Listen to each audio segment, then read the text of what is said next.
힐링가족 여러분 안녕하세요. 미국의 누적 확진자 수, 코로나 확진자 수가 2천만 명을 넘어섰다고 합니다.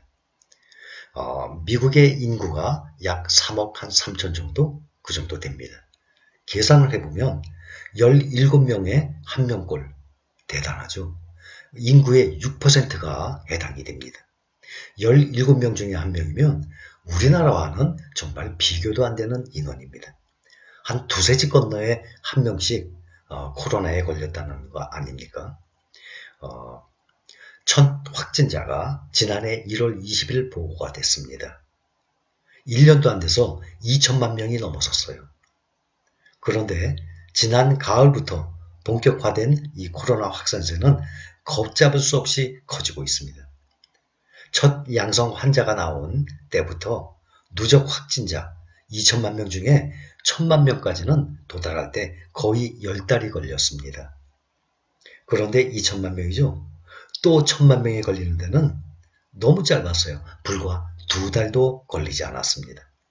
그러니 2천만 명 중에 1천만 명이 걸리는 데는 10달이 걸렸는데 나머지 1,000명이 또 걸렸을 때는 2달도 걸리지 않았습니다. 5분의 1 기간이죠. 전 세계에서 코로나 감염자와 사망자 수가 가장 많이 발생한 국가 어디라고 생각하세요? 바로 미국입니다. 이 기준으로 보면 전 세계 누적 확진자의 약 4명 중에 1명, 24%. 그러니 전 세계 확진자 4명 중에 1명이 미국인입니다. 사망자는 전 세계 인구의 5명 중에 1명, 19%. 그러니까 걸린 사람은 4명 중에 1명이고 사망자는 5명 중에 1명이에요. 그러니 가장 많이 발생한 국가가 미국입니다. 그런데 문제는 정말 이거는 아이러니라고 얘기할 수 있어요. 이렇게 심각한 와중에도 미국의 다우지수와 S&P 500 지수 또 나스닥 전 고점을 뚫고 사상 최고가를 뚫었습니다. 이렇게 위험한 상황에서도 1,000만 명이 10달 동안 걸렸죠. 나머지 1,000만 명은 2달 동안에 걸렸어요. 마찬가지로 다우지수가 생각납니다. 다우지수가 125년의 역사 중에 103년 동안 만까지 올랐어요. 그런데 또 2만까지 오를 때는 그거의 6분의 1, 18년 동안 올랐습니다. 그런데 2만에서 3만을 넘을 때는 그거의 또 6분의 1, 3년 10개월 만에 또 만을 돌파를 해서 3만이 넘은 것입니다. 3만 넘은 지 바로 얼마 안 되는데 벌써 3만 606입니다. 그러면 3만에서 4만까지 간다 그러면 3년 10개월이 아니라 한 2년이면 되겠네요. 이렇듯이 세상은 빨리 변합니다. 이 주가도 보면 그동안 보면은 옛날에는 조금씩 올랐지만 세월이 갈수록 점점 빨리 오릅니다. 그러니 주가의 증가 속도가 상당히 빠르다는 얘기입니다.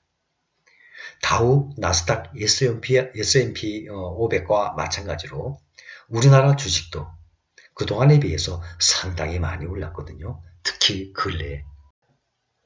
특히 미국 나스닥 지수가 2020년, 그러니까 작년이 되죠. 1년 동안 급등을 했어요. S&P 500이나 다우보다. 2009년 이후에 11년 만에 최대 상승폭을 보인 것입니다. 또 일본도 마찬가지예요. 31년 만에 최고치로 마감을 했어요. 해외 보면 영국과 프랑스는 최고치에는 좀 미달하지만 독일 같은 경우도 거의 최고치예요. 코스피 지난달에만 11% 올랐어요. 1998년 이후에 그때는 24.5% 올랐었거든요. 그 이후 12월 상승률이 가장 컸습니다. 코스피 시가총액도 벌써 2천조 원입니다. 국내 증시의 대기 자금, 투자자 예탁금이 사상 최대 많이 매수했는데도 아직도 65조 이상이 있습니다. 이 투자자 예탁금은 계속 앞으로도 더 불어날 것으로 생각이 듭니다. 그래서 추가 랠리에 대한 기대감을 높이고 있습니다. 여기에다가 백신 보급 등으로 세계 경제가 코로나 충격을 딛고 회복세를 보일 것이라는 전망, 그 전망도 힘을 보태고 있습니다. 올해 세계 경제 성장률 평균 5.2%로 보고 있습니다.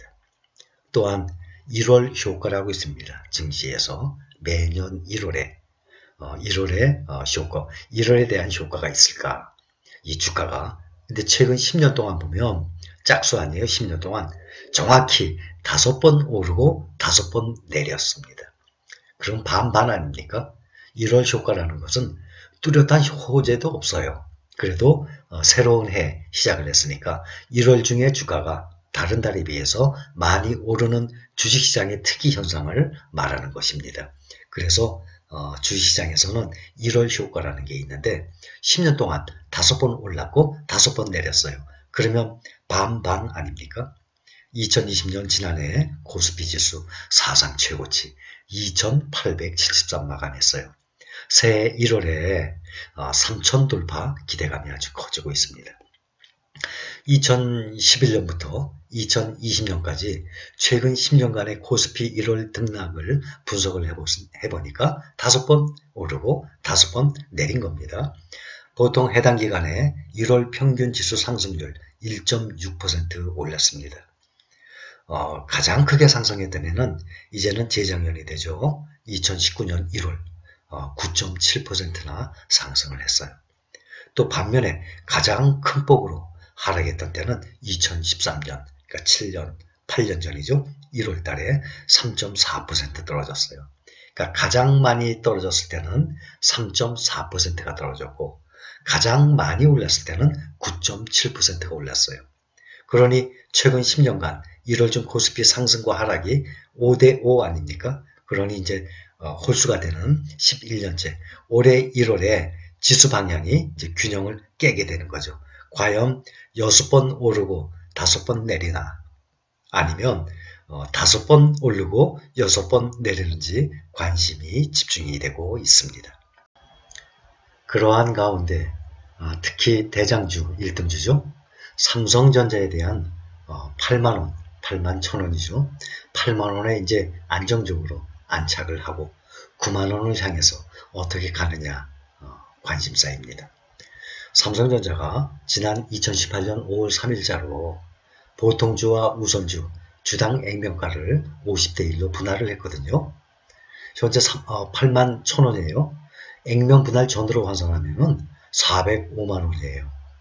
그때가 270만원 정도 했었는데 400만원이 넘어섰습니다.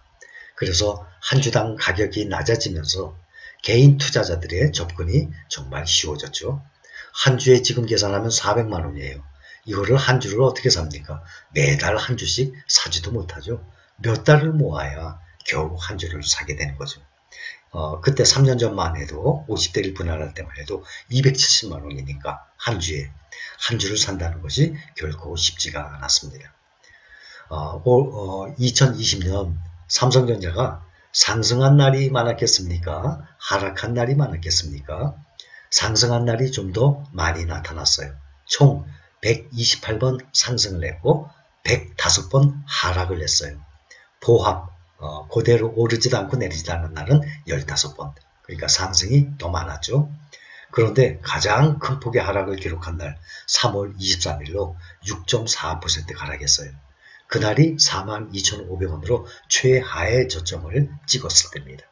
그런데 바로 다음 날 3월 24일 무려 10.5%나 상승을 했어요. 이러한 대형주가 하루에 10.5%라고 10.5%나 상승하는 경우는 아예 없을 정도예요. 정말 특별한 경우가 아니면 3, 4% 상승을 하면 상당히 많이 상승한 거거든요. 폭등을 한 거죠. 그런데 이날은 3월 23일은 6.4%로 떨어졌다가 3월 24일 다음 날은 10.5% 하루에 이렇게씩 오르내렸어요. 그때 기억하시죠? 3월달에 보면 미국 지수나 우리나라 지수나 하루에 10몇 %씩 오르내렸었습니다. 상당히 기폭이 심했던 해였습니다. 올해 2021년 삼성전자를 비롯해서 우리나라의 주가 향방 궁금해집니다.